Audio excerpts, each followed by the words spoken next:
T-Mobile error code 255 signals a problem activating your SIM card or device on the network, often appearing as SIM not supported or activation failed. This prevents calls, texts, and data from working.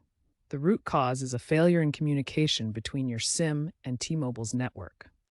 Common culprits include damaged or improperly inserted SIM cards, incompatible devices, especially older models lacking full 5G support like Band 71, poor network signal, software glitches, or issues during eSIM transfers. As of October 2025, T-Mobile is mitigating these errors with diagnostic tools in their app and software updates.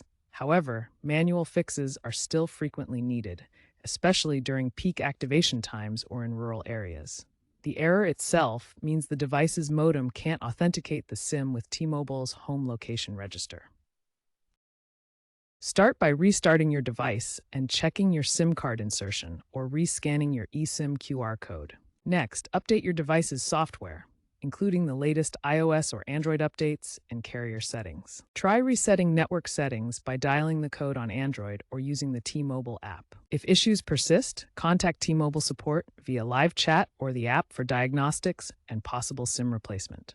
As a last resort, perform a factory reset or use iTunes to restore your iPhone, but back up your data first. To prevent this error, keep software updated and ensure device compatibility with T-Mobile's network bands.